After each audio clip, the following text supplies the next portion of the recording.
አሜሪካ የኢራኑን ሃይማኖታዊ መሪ አያቶላ ካሚኔን ከስልጣን አወርዳቸዋለሁ ስትል ዛተች። የአሜሪካው ፕሬዚዳንት ትራምፕ የኢራኑን መሪ ከስልጣን ማውረድ አልፎም የአገሪቱን አስተዳደራዊ የስርዓት ለውጥ ለማምጣት መወሰኑን በይፋ አስታውቋል። ታዲያ ትራምፕ ይህን መረጃ ሲያወጡ አያቶላህን ማን ሊተካቸው እንደሚችል ከመናገር ቢቆጠቡም ለመሪነት የተዘጋጀ ሰው አለን ሲሉ ተጨማሪ ማብራሪያ ከመስጠት ግን ተቆጥበዋል።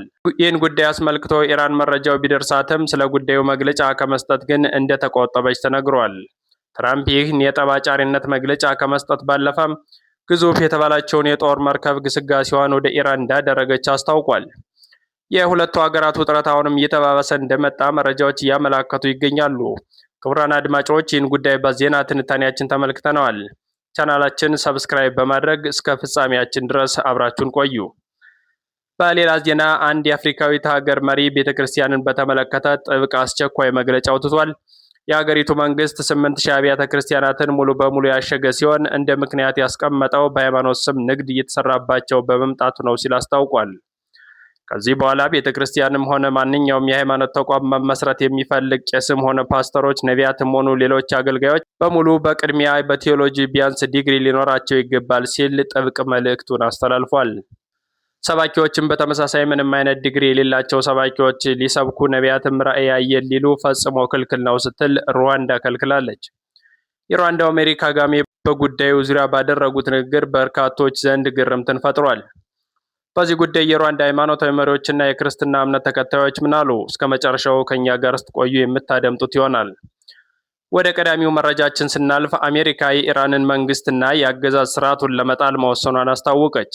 የአሜሪካው ፕሬዚዳንት ትራምፕ በኢራን ያለውን አገዛዝ መቀየር ከፍላጎታችን መካከል ትልቅ ቦታ የምንሰጠው ነው በማለት አሁን ግን ወደ ተግባር ለመግባት ወስነናል ሲሉ አሳስበዋል። በዋሽንግተንና በቴህራን መካከል ያለውን ውጥረት ይህ አዲሱ የአሜሪካ ውሳኔ ውጥረቱን በእጅጉ አባብሶታል። ፕሬዚዳንቱ በሰጡት መግለጫ እንዳሉት የኢራን መንግስት ለ47 ዓመታት ቆይቷል። አያቶላም በመንበራቸው ላይ ለረጅም ዘመን ቆይተዋል። በዚህ ሂደት ውስጥም በርካታ የሰው ህይወት አልፏል። በአሜሪካም ጭምር ስጋት የሚሆኑ ድርጊቶችን ሲያደርጉ ተመልክተናል ብለዋል። ትራምፕ አክለውም በኢራን ስልጣኑን ማን መረከብ እንዳለበት በግልጽ ባይናገሩም አገዛዙን ሊተኩ የሚችሉ ሰዎችን አዘጋጅተናል ሲሉ ለመገናኛ ብዙሃን ፍንጭ ሰጥተዋል። ይህ የፕሬዚዳንት ትራምፕ ንግግር እስካሁን በኢራን በኩል ቀጥተኛ ምላሽ ባያገኝም አሜሪካ ግን በኢራን ላይ የምታደርገውን ወታደራዊ ጫና ለመጨመር እና ሁለተኛውን ግዙፍ የአውሮፕላን ተሸካሚ መርከብ ወደ መካከለኛው ምስራቅ መላኳ ይታወቃል። ወታደራዊ ጫና በተለይም ፕሬዚዳንት ትራምፕ እንደገለጹት በዓለም ላይ ግዙፍ እና አዲስ የሆነው የአሜሪካ የጦር መርከብ ዩኤስኤስ ጄራልድ ፎርድ ወደ መካከለኛው ምስራቅ ያመራል በማለት ከተናገሩ በኋላ በሰጡት ትዕዛዝ ዩኤስኤስ ፎርድ አሁን ወደ ኢራን ለመድረስ በከፍተኛ ፍጥነት እየተጓዘች ነው ብሏል። ይህ 75 አውሮፕላኖችን የሚሸከመው ግዙፍ የጦር መርከብ በቀጠናው ላይ አስቀድማ ከደረሰችው ዩኤስኤስ አብርሃም ሊንከን እናም በቀጠናው ላይ ተጠምደው ከተዘጋጁ የጦር መርከቦችና ሰርጓጅ መርከቦች ጋር በቅርቡ ይቀላቀላሉ ተብሎ ይጠበቃል። ፕሬዚዳንት ዶናልድ ትራምፕ ከጠቅላይ ሚኒስትር ቤንያሚን ኔታንያሁ ጋር በነጩ ቤተመንግስት ከተወያዩ በኋላ አዳዲስ ለውጦችን በኢራን ጉዳይ ላይ እያደረጉ መሆኑ እየታየ ነው። ከኢራን ጋር የሚደረገው የኒውክሌር ድርድር እንደሚቀጥል ቢናገሩም መንግስቱ ግን መውረድ እንዳለበት አበክረው እየሰሩ እንደሆነ ተናግረዋል። አሜሪካና እስራኤል ከኢራን 3 ነገሮች እንደሚፈልጉ አስታውቀዋል። የመጀመሪያው ኢራን ዩራኒየም ማበልጸግ ስራዋን ሙሉ በሙሉ እንድታቆም የሚል ነው።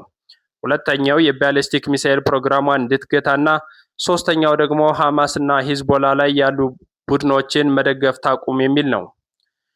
የኢራኑ ፕሬዚዳንት መሱድ ደግሞ በተቃራኒው የሀገራቸው የኒውክሌር ፕሮግራም ለሰላማዊ ዓላማ መሆኑን በመግለጽ ላላስፈላጊ ጥያቄዎች አንንበረከክም፣ እንተያያለን ሲሉ በሊባኖስ የሚንቀሳቀሰው ሂዝቦላ የኢራንን መንግስት መጣል በአሜሪካ በኩል ስምምነት ላይ ማደረሱንና ይህንንም ትራምፕ ማስታወቃቸውን ተከትሎ ሂዝቦላም ከፍተኛ አመራር በሆኑት ሼክ አሊ ዶሙሽ በኩል መግለጫ አውጥተዋል። አሜሪካና እስራኤል ኢራንን ዓላማ ያደረገ አብዮታዊና ወታደራዊ ማንነቷን ለማጥፋት በሚል የተቀዳጁ መሆኑን ገልጸው ለዚህ ደግሞ የሚንበረከክ ኃይል በቀጠናውም የለም ብለዋል። ሼኹ የሂዝቦላን አቋም ሲያስረዱ እስራኤል ታላቋ እስራኤል የምትለውን ግዛት እስከ ግብፅና ዮርዳኖስ፣ ሶሪያና ሊባኖስ ድረስ መስፋፋትና ኔታንያሁ እንደሚሉት ታላቋን እስራኤል ለመመስራት ህልሟን ለማሳካት እንቅፋት የሆነችባት ኢራንን ከጨዋታ ለማስወጣት እየሰራች ነው ሲሉ ክሳቸውን እያሰሙ ነው። እስራኤል የምትፈልገውን ሀገር እየወጋች ራሷን ለማስፋፋት የምትሄድበትን ሂደት በዝምታ እንመለከተውም ሲሉ ንግግራቸውን ቋጭተዋል። ፕሬዚዳንት ትራምፕ በመጀመሪያ የስልጣን ዘመናቸው አሜሪካ ከኢራን የኒውክሌር ስምምነት በማስወጣት በሀገሪቱ ላይ ጠንካራ ማዕቀብ መጣላቸው ይታወሳል። ይህም የኢራንን ኢኮኖሚ በከፍተኛ ሁኔታ የጎዳው ሲሆን አሁን ደግሞ የመንግስት ለውጥ የሚለውን ሁለተኛውንና ከባዱን ጥያቄ ይዞ መጥቷል። በኢራን የተነሳው መጠነ ሰፊ ህዝባዊ ተቃውሞ በመንግስት የተወሰደው እርምጃ ሀገሪቱ ከ1979 አብዮት በኋላ ወዳልታየ ከፍተኛ አለመረጋጋት ውስጥ ከቷታል። የዋሽንግተን ወታደራዊ ዝግጅትና የትራምፕ ንግግር በቀጣይ ቀናት በመካከለኛው ምስራቅ ምን አይነት ውጤት ሊያስከትል እንደሚችል የዓለምን ትኩረት ስቧል ተብሏል። በሌላ ዜና አፍሪካዊቱ ሀገር ሩዋንዳ የሃይማኖት ተቋማትን የንግድ ቦታዎች ሆነዋል በሚል በሃይማኖት ተቋማት ላይ ጠንከር ያለ ህግ ያወጣች ሲሆን በሺዎች የሚቆጠሩ አብያተ ክርስቲያናትንም እንደዘጋች ተነግሯል።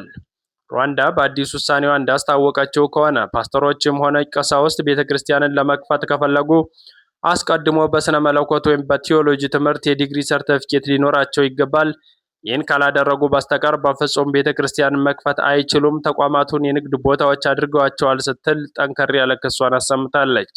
የሩዋንዳ መንግስት በሀገሪቱ የሚገኙ የሃይማኖት ተቋማት ላይ የወሰደው ጠንከር ያለ እርምጃ መነጋገሪያ ሆኖ መቀጠሉን የዘገበው መገናኛ ብዙሃን መንግስት የህዝብን ደህንነት ለማስጠበቅና የሃይማኖት ንግድን ለመቆጣጠር በሚል ባወጣው አዲስ መመሪያ መሰረት በሺዎች የሚቆጠሩ አብያተ ክርስቲያናት ማሸጉን የሩዋንዳ ዜና ወኪሎች ዘግበዋል። ይህ የሩዋንዳ እርምጃ በተለይም የቲዎሎጂ ወይም የስነ መለኮት ዲግሪ የሌላቸው ሰባኪያን መስፈርቱን የማያሟሉ የጸሎት ቤቶችን ኢላማ ያላደረጉ ምንም አይነት ስብከት እንዳያደርጉም ውሳኔ አስተላልፏል። እንደ ሩዋንዳ አስተዳደር ቦርዱ መረጃ ከሆነ በቅርብ ዓመታት ውስጥ ብቻ ከ8,000 በላይ አብያተ ክርስቲያናት መዘጋታቸውን አስታውቋል። ይህ ቁጥር በሀገሪቱ ከሚገኙ የሃይማኖት ተቋማት ውስጥ እጅግ ከፍተኛውን ድርሻ ይዛል። በኪጋሊ ብቻም በመጀመሪያ ዙር 700 የሚጠጉ አብያተ ክርስቲያናት እንዲታሸጉ የተደረገ ሲሆን በሀገር አቀፍ ደረጃ ባለፈው አንድ ዓመት ውስጥ ብቻ ከ4,000 በላይ ተጨማሪ ተቋማት እንዲዘጉ ተደርጓል። የሩዋንዳው ፕሬዝዳንት ፖል ካጋሜ በጉዳዩ ላይ ያላቸው አቋም ግልጽና ጠንካራ መሆኑን ገልጸዋል። ካጋሜ በአንድ ወቅት በሰጡት ማብራሪያ በኪጋ ከተማ ውስጥ የሚታየው የቤተ ክርስቲያን ብዛት በጣም አስገራሚ ነው። ብዛቱ ሳይሆን ያስገረመኝ ይሄ ሁሉ ስነ መለኮትን በማያውቁ መጽሐፍ ቅዱስን ባላጠኑ ሰዎች መመራታቸው ቤተ ክርስቲያኖችን የንግድ ቤት እንዲሆኑ አድርጓቸዋል ሲሉ ተደምጠዋል።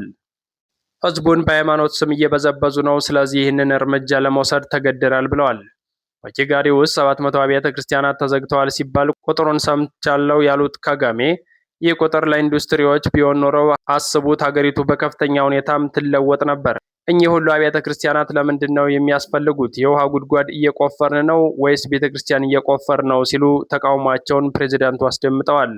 ፕሬዚዳንቱ አክለው ሃይማኖታዊ ሰዎችን ለማገልገል እንጂ ምዕመናንን ለመበዝበዝ አላስፈላጊ ታምራት እናሳያለን በሚል በመሸጥና በንግድ ውስጥ ተሰማርተዋል። ይህ እንዲሆን ደግሞ አንፈቅድም። ቤተ ክርስቲያንን በሚያውቁ ወንጌልን በሚሰብኩና የስነ መለኮት ትምህርት ቢያንስ በትንሹ ዲግሪ ባላቸው ሰዎች መመራት አለባት ሲሉ ተደምጠዋል። የሩዋንዳ መንግስት ይህን አወዛጋቢ ውሳኔ ለማሳለፍ ያስገደዱት ምክንያቶች በሶስት ዋና ዋና ነጥቦች የከፈላቸው ሲሆን አንደኛው የቲዎሎጂ ትምህርት ወይም የስነ መለኮት ትምህርት መሆኑን ይገልጻል። ማንኛውም የሃይማኖት መሪ ፓስተርም ሆነ ካህን ወይም ሌላ ኢማም እውቅና ካለው ተቋም የዲግሪ ማስረጃ ማቅረብ ይኖርበታል። በሁለተኛ ደረጃ ያስቀመጠው ደግሞ የህንፃ ደህንነትና ጤናን ነው።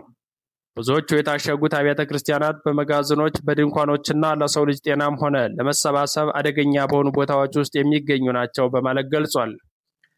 ሶስተኛው የምዕመናንን ብዝበዛ ነው በማለት ገልጸው አጉል ተአምር እንፈጥራለን በሚል ህዝቡን እየበዘበዙ መሆኑን ገልጿል።